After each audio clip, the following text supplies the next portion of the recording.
Hello guys, welcome back my class. मैं हूं आपका एचसीएल सर और आपको पढ़ा रहा हूं क्लास 10 की साइंस का first chapter that is chemical reaction and chemical equation. तो आज मैं आपको बताने वाला हूं इसमें what is double displacement reaction. साथ में मैं आपको ये भी बताऊंगा कि प्रेसिपिटेशन रिएक्शन क्या होती है। चलिए, तो अब यहाँ पर ये देखिए पहले आप कि कोई भी जो मेन हेडिंग होती है टॉपिक की वो उस टॉपिक पर बेस्ड होती है और हमारी मेन हेडिंग क्या है, डबल डिस्प्लेसमेंट। यानी कि आज हम ऐसी एक केमिकल रिएक्शन को पढ़ने वाले हैं जिसमें किसी चीज़ का दो बार डिस्प्लेसमेंट हो रहा होगा। ठीक है, इसी चीज़ को बोर्ड पे समझ लेते हैं अच्छे से। मान लीजिए मेरे पास एक रिएक्टेंट मॉलिक्यूल है ए बी। क्या है बच्चों? A B. दूसरा रिएक्टेंट मॉलिक्यूल है मेरे पास सी एंड डी। ये आपस में रिएक्ट करेंगे और रिएक्ट करके क्या बनाएंगे वो देखते हैं। कोई भी मॉलिक्यूल होता है वो दो तरह के आयन से बनता है, एक पॉजिटिव आयन होता है, दूसरा नेगेटिव आयन होता है। यानी ये जो मॉलिक्यूल है इसमें पहले वाला कौन सा होगा? पॉजिटिव आयन, क्योंकि मॉलिक्यूल में पॉजिटिव आयन को सबसे पहले लिखा जाता है। दूसरा वाला होगा नेगेटिव आयन। ऐसे ही इस मॉलिक्यूल में भी पहला होगा आपका पॉजिटिव आयन, दूसरा होगा नेगेटिव आयन। अब होगा क्या कि पॉजिटिव हमेशा नेगेटिव से जुड़ता है जाकर के, तो यहाँ का जो पॉजिटिव वाला आयन होगा वो इस मॉलिक्यूल के नेगेटिव वाले आयन से जाकर के जुड़ जाएगा, इस मॉलिक्यूल के नेगेटिव आयन से। और यहाँ का जो आपका नेगेटिव वाला आयन होगा वो इस मॉलिक्यूल के पॉजिटिव वाले आयन से जाके जुड़ जाएगा। चलिए, तो क्या करते हैं, यहाँ का जो ए पॉजिटिव है वो डी नेगेटिव से जुड़ जाएगा, ए डी बनाएगा, एक दूसरे के चार्ज को न्यूट्रल कर देंगे। और यहाँ का जो सी पॉजिटिव है वो इसके बी नेगेटिव से जाके जुड़ जाएगा और बनाएगा बी सी। ठीक है ना, या सी भी लिख सकते हो, क्योंकि जिस पे पॉजिटिव चार्ज होता है उसे पहले लिखते हैं। मान लीजिए सी और बी आ गया, यहाँ पे सी पे आपका पॉजिटिव चार्ज था। अब जरा ध्यान से ये देखो कि बच्चों यहाँ पर इसको डबल डिस्प्लेसमेंट रिएक्शन कैसे बोलेंगे हम। भाई एक बार इसका आयन यहाँ से डिस्प्लेस हुआ, यहाँ चला गया, और इसका एक आयन यहाँ से डिस्प्लेस हुआ, यहाँ आ गया है, क्योंकि अभी ए के साथ बी जुड़ा है जबकि यहाँ ए के साथ डी जुड़ा है। और यहाँ पर आपका देखो सी के साथ कौन जुड़ा था? डी जुड़ा था। अब सी के साथ बी जुड़ गया आकर के, तो इसका एक आयन इधर जा रहा है, इसका एक आयन इधर जा रहा है, यानी दो बार आयनों का डिस्प्लेसमेंट हो रहा है। इसीलिए इसको बोलेंगे डबल डिस्प्लेसमेंट रिएक्शन। इसी चीज़ को हम एक एग्जांपल की हेल्प से समझते हैं। मान लीजिए मेरे पास एक एग्जांपल है बच्चों BaCl2। ये आपका होगा एक्वस फॉर्म में। हमने सोल्यूशन ले लिया एक्वस सोल्यूशन बेरियम क्लोराइड का, साथ में हमने ले लिया है सोडियम सल्फेट का एक्वस सॉल्यूशन। ठीक है, ये आपस में रिएक्ट करेंगे और रिएक्ट करने के बाद में देखो क्या बनाएंगे। कोई भी मॉलिक्यूल पे आपके क्या होता है, एक पहला वाला प्लस होता है चार्ज, दूसरे वाले पे माइनस चार्ज होता है। ऐसे ही इसमें पहले पे पॉजिटिव चार्ज होगा, दूसरे पे नेगेटिव चार्ज होगा। तो इसका जो पॉजिटिव चार्ज Ba होगा वो इसके नेगेटिव चार्ज वाले SO4 से जुड़ जाएगा जाकर के, और क्या बनाएगा बच्चों? BaSO4। मतलब इसके पॉजिटिव को इसके नेगेटिव से जोड़ लो, इसके नेगेटिव पॉजिटिव को इसके नेगेटिव से जोड़ लो, आपका काम हो जाएगा। तो साथ में क्या बनाएगा आपका, यहाँ का Na और यहाँ का Cl क्या बनाएंगे बच्चों? NaCl। ठीक है ना, NaCl।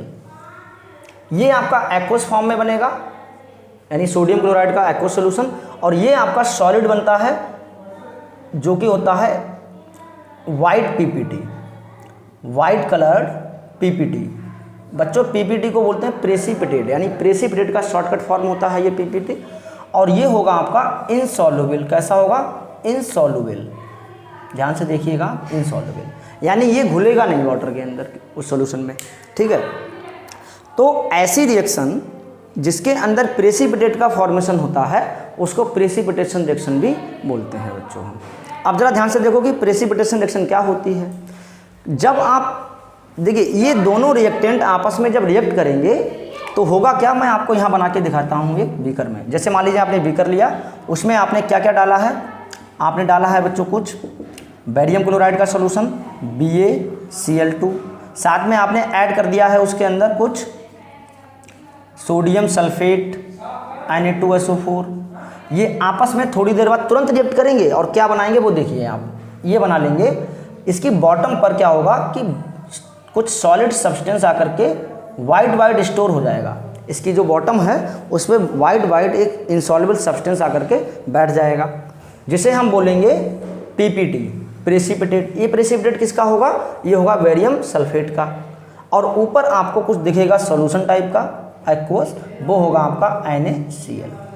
जैसे घर में दूध फट जाता है ना, समटाइम जो मिल्क होता है ना वो फट जाता है, उसमें नीचे पनीर बैठ जाता है, ऊपर पानी पानी रह जाता है, तो जो नीचे बैठा है वो पनीर वो आपका इंसॉल्युबल होगा, घुलेगा तो है नहीं उसमें, उसी को बोलते हैं हम प्रेसिपिटेट। और ऐसी रिएक्शन जिसमें आपका प्रेसिपिटेट बनता है उसको प्रेसिपिटेशन रिएक्शन बोलते हैं। बट ये एग्जांपल किसका है? डबल डिस्प्लेसमेंट रिएक्शन का। यानी हम कह सकते हैं कि double displacement reaction is also known as precipitation reaction, क्योंकि इसमें पीपीटी का फॉर्मेशन होता है बच्चों।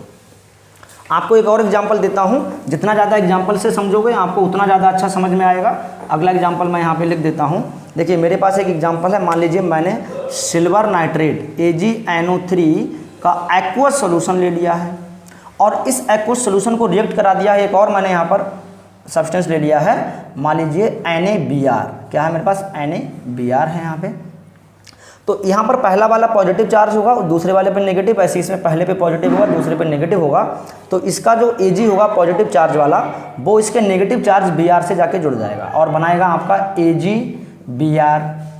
साथ में इसका नेगेटिव वाला इसके पॉजिटिव के साथ जुड़ेगा और बनाएगा बच्चों NaNO3। लेकिन ये बनाएगा आपका एक्वस सॉल्यूशन, सोडियम नाइट्रेट का एक्वस सॉल्यूशन बनेगा यहाँ पे, ये सॉलिड बनेगा।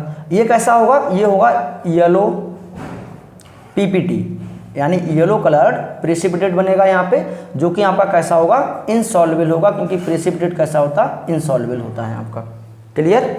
हाँ, ये आपको कैसे पता चलेगा कि ये येलो बनेगा, वाइट बनेगा या कुछ और कलर का बनेगा? बच्चों ये तो प्रैक्टिकल से पता चलता है, आप इसको याद करेंगे, ठीक है ना? हाँ, तो ये आपका येलो कलर का पीपीटी बना लेता है, इसीलिए इसको बोलते हैं प्रेसिपिटेशन रिएक्शन।